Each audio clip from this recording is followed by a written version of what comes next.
Welcome to Catch and Go. It's a blessing to come to you and to deliver the word of the Lord. Let us not waste any time, and we're going to jump into the subject. And the title of my message is called God's Warning to Shepherds.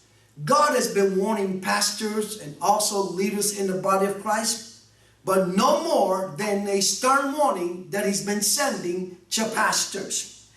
And I'm going to speak to you from Proverbs 27, verse 23, and then from different other chapters.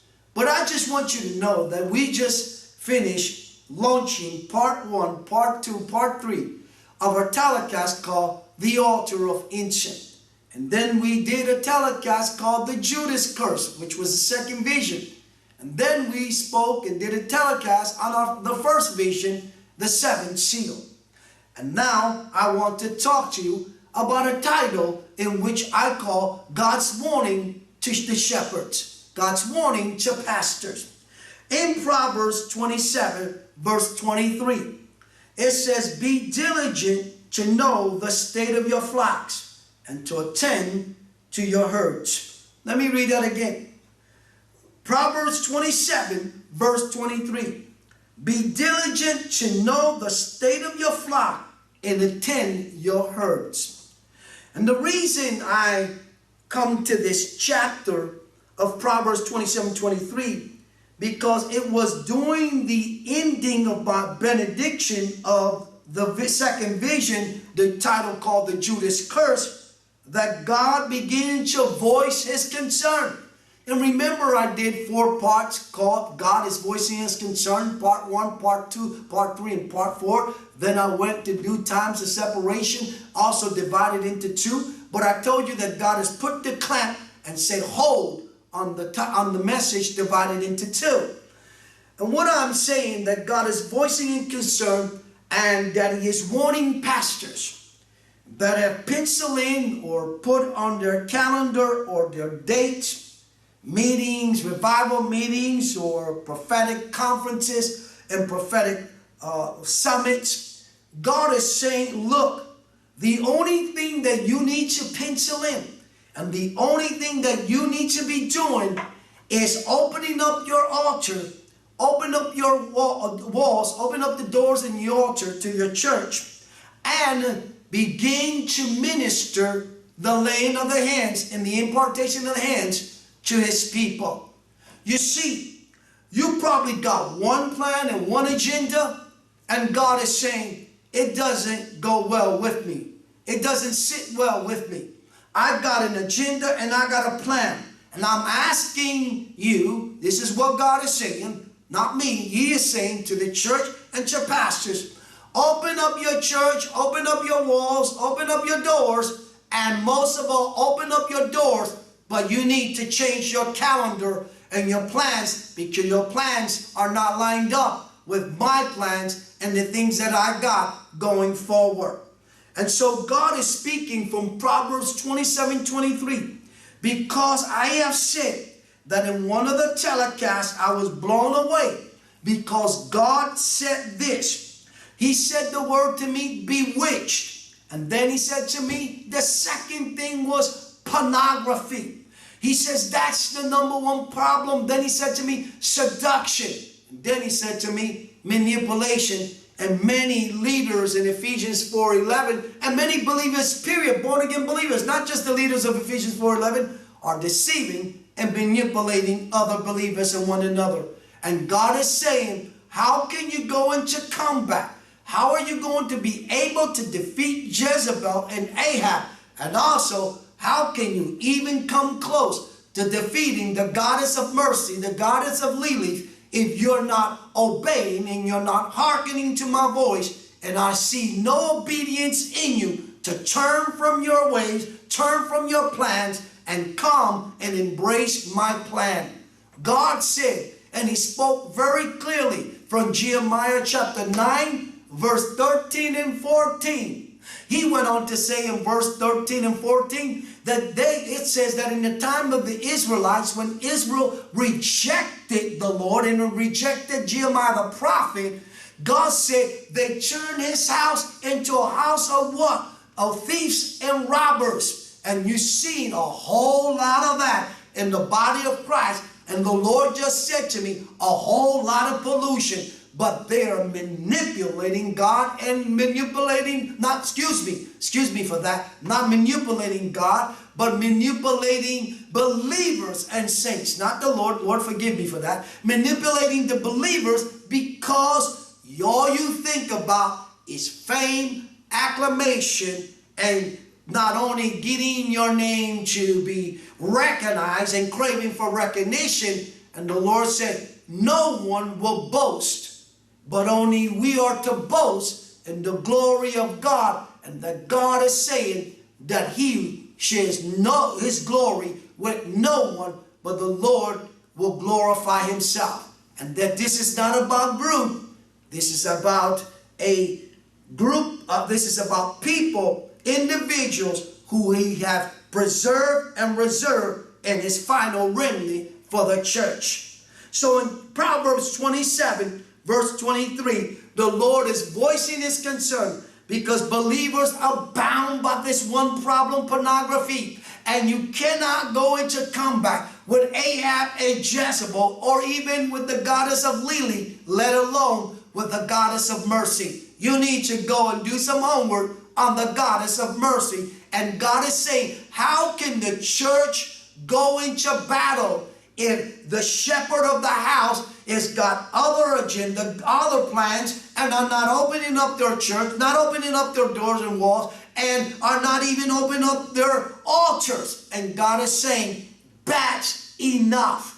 That what you got pencil in and what you got on your calendar and on your calendar and whatever date, God's saying you need to put it to a full stop, because the believers are hurting. The believers are broken. The believers are so deeply depressed and tormented by, the Lord just said to me, by suicidal spirit, by pornography, by Jezebel, by Ahab, by a goddess of Lily, by a demon of Al, and by the goddess of mercy, and by Lucifer especially. And God is saying, if you don't change your plan and cancel these revival meetings you have, and also these prophetic conferences and prophetic summit, God said, do not, this is what he just said to me, do not take lightly the word that is being released from his plumb line, seer and prophet.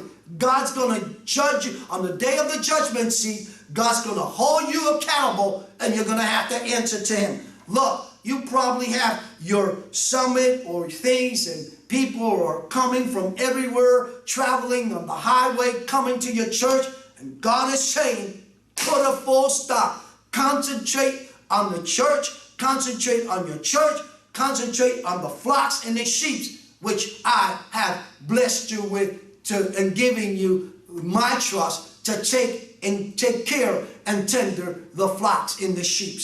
I want to go to another verse, but the Lord is saying to me also, before I turn to this verse, God is saying that we need to understand the parable of the four seeds. It talks about there the parable of the four seeds in Matthew 13 and Mark chapter 4. It is a blueprint, all right? It speaks about the conditions of the church and the believer, and how Satan comes and chokes that rhema word out of your life. God, he comes and steals that word, and God is saying, my people are oppressed by the devil. My people are thinking of suicide. My people have lost their business. My people are about to lose their home. My people's marriage are in the bubble. My people's children, my people's are in a bubble when it comes to relationship with their children. Matthew 10 verse 35, divided into two. And I have to tell you, I wish I can release that message, part 1, part 2, but God has put a clamp and put a hold. And so God is speaking also from Matthew chapter 13, the parable of the four seeds. And from Mark chapter 4, and he is saying to the shepherd of the house, he is saying to pastor, stop, cancel everything. It's time for you to minister to the flocks and sheep which I have entrusted you, because they are hurting, they are broken, they are oppressed, they are depressed, and they are thinking of committing suicide. Not just them, but as you see Matthew 10:35 unfold, there are children, sons that are turning against the father against the son, the mother against the daughter, and the daughter against the mother, and mother-in-law against the daughter-in-law, and father-in-law against the son-in-law. And we are reaching a point when God is saying it's also time to guard the doorposts of your home and your living room, because Satan desires to disrupt completely and achieve his goal and succeeding by what? By tearing down your home and breaking up your family and stealing the souls of your children, including the soul of the mother and father. It's time that pastors understand in this title, which I call God's warning to shepherds. Look, I'm telling you, it's a warning from God. And he said, do not take it lightly. And from Matthew 13 and Mark chapter 4 and Proverbs 27 verse 23 say, you need to know the conditions of your people, the conditions of your leader, the conditions of your church, the conditions of your worship team, the conditions of the elders of the house, the conditions of the deacon. God is saying, look, you either wake up, because God said in one of the telecasts of part 1, part 2, and part 3 of the altar of incense, he says he's placed a plumb line, and game over. God is going to deal with the church and with the leaders, but especially with pastors and senior pastors. I want to go to a verse that the Lord gave me, and that is this.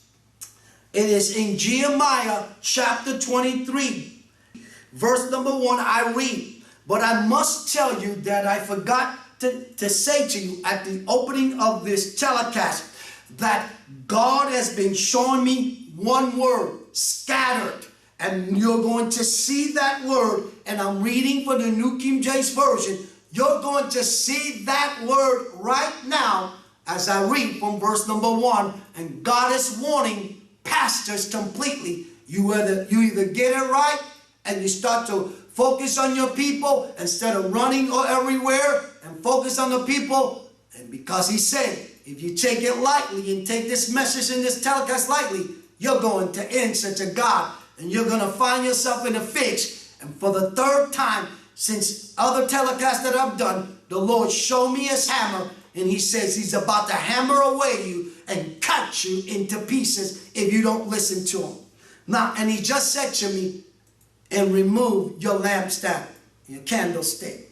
So it says in Jeremiah 23, verse 1, woe to the shepherd who destroys and scatters the sheep of my pasture, says the Lord. Therefore, thus says the Lord God of Israel, against the shepherds who feed my people, you have scattered my flocks, driven them away, and not attending to them. Behold, I will attend to you for the evil of your doings, says the Lord. But I will gather the what? Remnant. There's a remnant. There's a new generation of preachers, of pastors, of teachers, of evangelists, and apostles and prophets. A generation that will speak on one subject, repentance.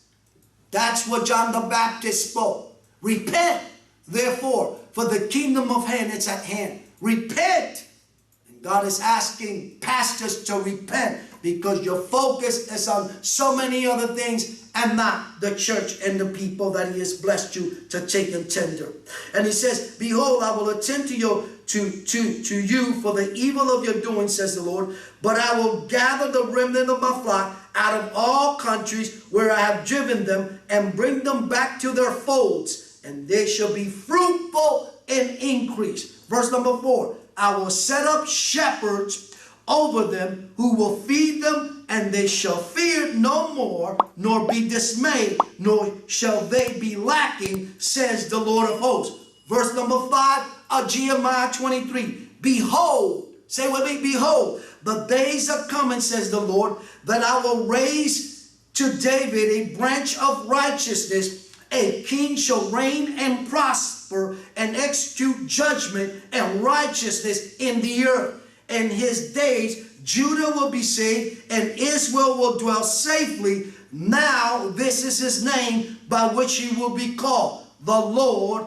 of righteousness. You see, in Jeremiah 23, God was about to completely deal with that shepherd, with that pastor, and there was going to be a removal, and he was going to put another man in place. And God's saying, if you don't change and you don't focus and you don't embrace the things that he is saying in his agenda and his plan for the end time church, God's saying he's going to deliver the blow and remove your lampstand. God will remove you completely. God has had enough. And God said, I have now placed a plumb line. I want to turn to another verse, because what I said was that God has been showing me this word over and over, the word scatter. And you see that right here when I'm reading from the New King James Version. You may have another translation, different translation, but if you know that God, what God is saying, he's saying, I've had enough. Let's go to John. And we're going to go into the book of John. And we're going to go into John chapter 21. And I'm going to start with John chapter 21. And I'm going to start with verse 14. John 21 verse 14. And it says, now this is now the third time Jesus showed himself to his disciples after he was raised from the dead. The third time. Come on, somebody. So when they had eaten breakfast, Jesus says, he turns after they had breakfast, he says to Simon Peter, Simon, son of Jonah, do you love me more than these? He said to him, yes, Lord, you know that I love you. He said to them, feed my lambs. Then in verse 16, he said to him again a second time, Simon, son of Jonah, do you love me? He said to him, yes, Lord, you know that I love you. He said to him, tend my sheep. In other words, take care of the sheep, focus on the sheep, focus on the church, focus on the believers. Then in verse 17, he said to him a third time, Simon, son of Jonah, do you love me? Peter was grieved because he had said to him the third time, do you love me? And he said to him, Lord, you know all things. You know that I love you. Jesus said to him, feed my sheep. I want to stop there and then begin my benediction. I hope that pastors around the world, and I just don't want to pinpoint out just that office, but the Lord is basically speaking concerning those that he has not only blessed and put his trust in you to take care of his sheep, but God is saying, it's time for you to understand that I've brought a shift.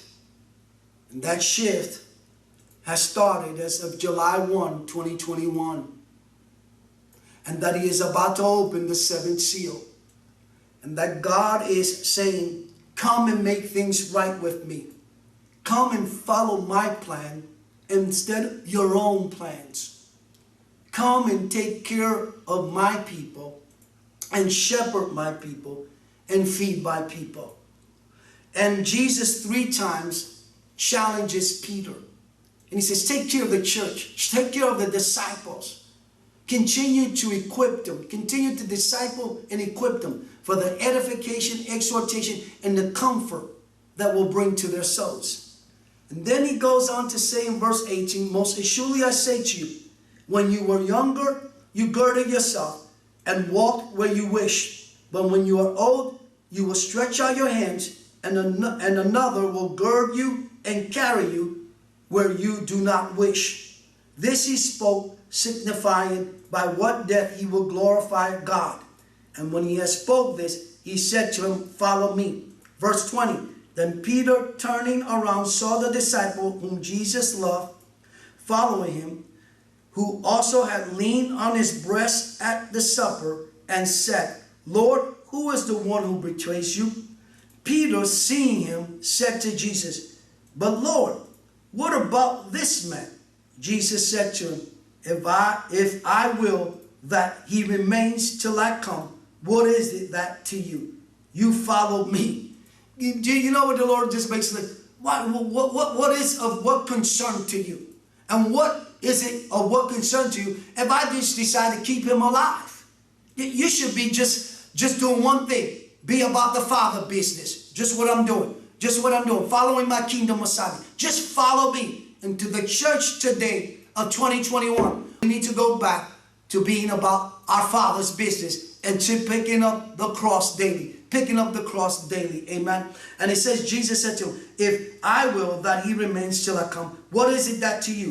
You follow me." Then this saying, he went out among the brethren, that his disciples would not die. Yet Jesus did not say to him that he would not die, but if I will that he remains till I come, what is that to you?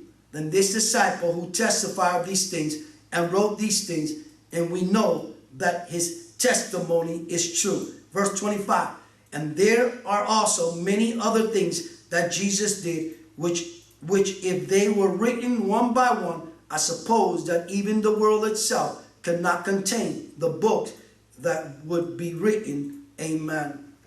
You see, God is sending a very stern warning at a time when God is saying that his Holy Spirit is weeping and crying. And the Holy Spirit is not only weeping and crying, he's crying with a loud voice, just as Jesus is crying and interceding for the church. And God is saying, this is it. This is my final warning.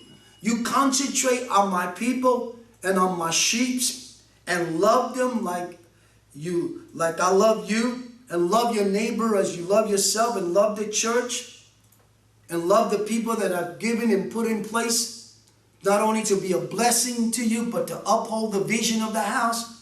God is saying to men today in the body of Christ, it's time to focus on the church. I just wanted to speak from a title called God's Warning to Shepherds, because I'm concerned. Because God has been calling for what? For wisdom, and calling for unity. The substance in unity. God is saying that he's going to end this whole thing. And God is saying, you know what he just said to me? His judgment, the judgments that are coming, he said, they are going into a whole different level, and it will be so intensified that you need to wake up quickly and realize that God's not playing games anymore. Today, on this day, on this telecast, and the earlier telecast in 2021, is the first time I ever heard God say he has put a plumb line in place. And then he said, do not take it lightly. And that's why he spoke in the benediction of the message in the telecast in which I was doing, Judas Curse. God said, Proverbs 27:23, Matthew 13, Mark 4, Jeremiah 23, and John 21. I want to close with this. It is time for the church to come together and pray for one another. It is time for the leaders in the body of Christ to unite and reunite and allow him to bring a unified and bring unification. And it's basically time to work together. God said something to me just now. And he said this, and he's saying it for the final time. This is not about group. This is not about a group at all. This is about individuals, and individuals that God will turn into vessels of honor, and where he will glorify himself, for he will share his glory with no man and no one at all, and never have and never will. And what he is also saying, that it's time to come together collectively and to hearken to his voice and obey and to follow his plan and not to follow man's plan or your own plan. I want to share those things with you because the Lord is concerned because how can you be holding revival meetings, prophetic conference, setting up dates for prophetic summit, and your church is dry, and your people are withering away, and your people are oppressed, and your people are depressed by the devil? That's Acts 10, verse 36 to 40 something. And when God anointed Jesus of Nazareth, right? He anointed him, what? To set the captives free, or what? Of those that were oppressed of the devil. There are people that are oppressed, depressed, thinking of suicide, thinking of committing suicide, and taking out and wiping out their whole family. And if you realize, I said Matthew chapter 10 verse 35, kids are killing their parents are killing their children, and God is saying the time will now divided into two, and then you need to guard your door and your doorpost. And remember, there's three things. God said, obsess, deception, and idolatry. And I want to speak to you a title very soon. I'm not going to mention that title. I feel God put a hold on it.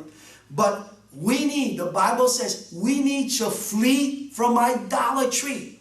Look, anything you put in front of God, before God, anything you put before God, look, it's idolatry. And God is seeing enough of that and enough of it. And God has put a plumb line, and he is saying it's time to separate the righteous from the wicked. I wanted to share with you, and also from Jeremiah 23, that God said that he's about to deliver the blow if pastors don't turn and hearken to his voice. But the bottom line, that goes for every believer and everyone in Ephesians 4:11. Anyway, don't forget to share, to like, to subscribe, to hit on the button to receive our latest telecast. And remember, I catch you on my next telecast of Catch and Go. God bless.